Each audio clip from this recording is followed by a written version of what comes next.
Njia moja ya kupata mazoe ya kujihurumia na kufikia mfumo wetu wa kutuliza ni kufanya mazoezi siku nzima.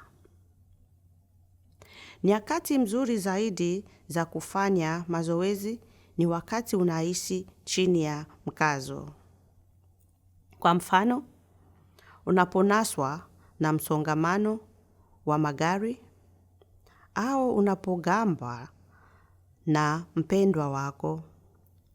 Unapokuwa na wasiwasi kuhusu afya yako au labda unapohisi maumivu ya kimwili. Inasaidia kujitolea unapoamka asubuhi ili kukumbuka nyakati zote mkazo unapopitia siku yako. Unapotambua kuwa una msongo wa mawazo, angalia kama unaweza kufanya majaribio ya zoezi lifuatalo. Zoezi.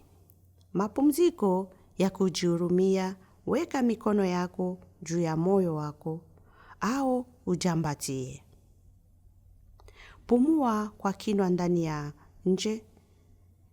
Jizungumzie kwa upole. Ukijiruhusu kupata uzoefu wa kile kilicho nyuma ya maneno. Huu ni wakati wa ugumu. Ugumu ni sehemu ya maisha ya kila mtu.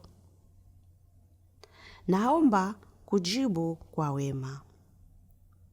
Unaweza kukariri misemo hii na kujisemea kimya kimya wakati wowote unapotaka kujihurumia.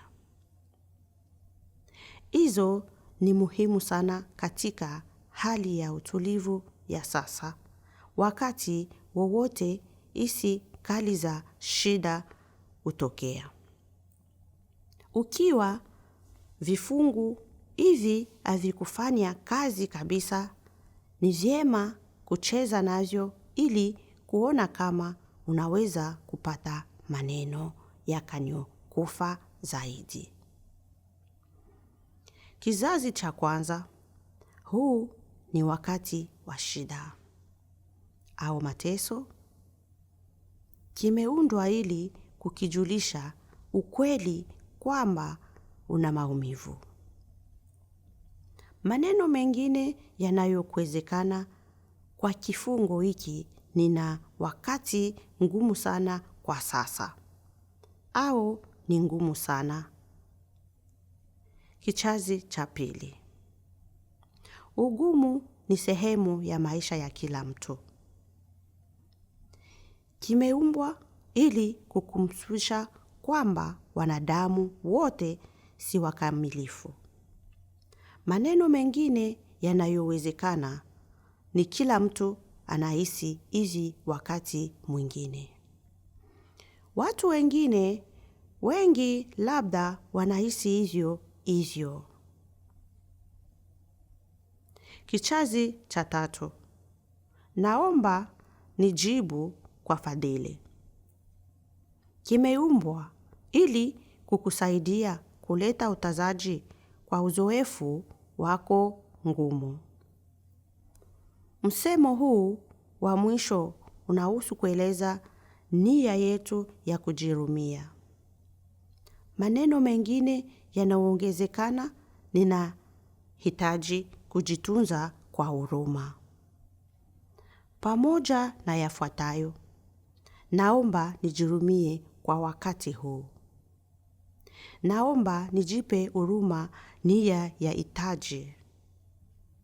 Naomba kujisamehe.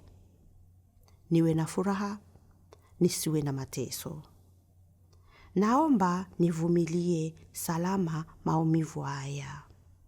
Nipate amani moyoni mwangu. Naomba niwe na nguvu.